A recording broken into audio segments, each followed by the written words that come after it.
ಬಾಲಿವುಡ್ನ ಕಾರ್ಯಕ್ರಮವೊಂದರಲ್ಲಿ ರಣವೀರ್ ಸಿಂಗ್ ಆಕ್ಟ್ ಮಾಡಿ ತೋರಿಸಿದ್ರಲ್ಲ, ಅಂದರೆ ಈ ಕಾಂತಾರದಲ್ಲಿ ಹೆಂಗೆ ಮೈ ಮೇಲೆ ದೇವಿ ಬರ್ತಾಳೆ ಅಂತ ಈ ಕಣ್ಣುಗಳನ್ನು ಆ ಕಡೆ ಈ ಕಡೆ ಮಾಡಿಕೊಂಡು ವಿಚಿತ್ರವಾಗಿ ಬಾಯಿ ತೆಗೆದು ತೋರಿಸಂಥ ರೀತಿ.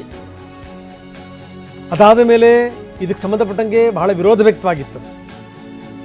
ರಿಷಬ್ ಶೆಟ್ಟಿ ಕೂಡ ಇದಕ್ಕೆ ಸಂಬಂಧಪಟ್ಟಂಗೆ ಯಾಕೋ ನನಗೂ ಮುಜುಗರ ಆಯಿತು ಅನ್ನುವಂಥ ಮಾತನ್ನು ಹೇಳಿದರು.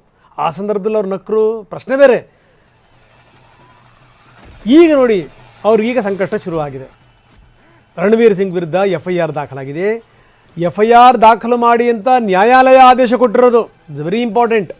ಹೀಗಾಗಿ ಬೆಂಗಳೂರಿನ ಹೈಗ್ರೌಂಡ್ಸ್ ಪೊಲೀಸ್ ಠಾಣೆಯಲ್ಲಿ ಪ್ರಕರಣ ದಾಖಲಾಗಿದೆ. BNS ಕಾಯ್ದೆ 196, 302, 299 ಅಡಿನಲ್ಲಿ ಕೇಸ್ ದಾಖಲಾಗಿದೆ.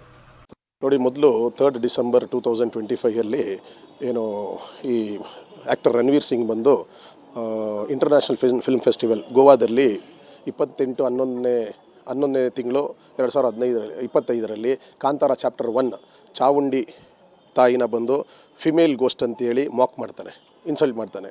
ಸೊ ಅದ್ರ ಮೇಲೆ ನಾವೇನು ಮಾಡಿದೋ, ಹೈಗ್ರೌಂಡ್ಸ್ ಪೊಲೀಸ್ ಸ್ಟೇಷನಲ್ಲಿ ಒಂದು ಕಂಪ್ಲೇಂಟ್ ಕೊಟ್ಟಿದ್ದು. ಹೈಗ್ರೌಂಡ್ಸ್ ಪೊಲೀಸ್ ಅವರು ಅದನ್ನು FIR ಮಾಡಿಲ್ಲ. Subsequently 3rd and 5th and 11th of ಡಿಸೆಂಬರಲ್ಲಿ DCP ಮತ್ತು ಪೊಲೀಸ್ ಕಮಿಷನರ್ ಬ್ಯಾಂಗ್ಳೂರು ಸಿಟಿ ಅವರಿಗೆ ಡೈರೆಕ್ಷನ್ಸ್ ಇಶ್ಯೂ ಮಾಡೋಕ್ಕೆ ಲೆಟರ್ ಕೊಟ್ಟು ಅವರು ಮಾಡಿಲ್ಲ. ಸೊ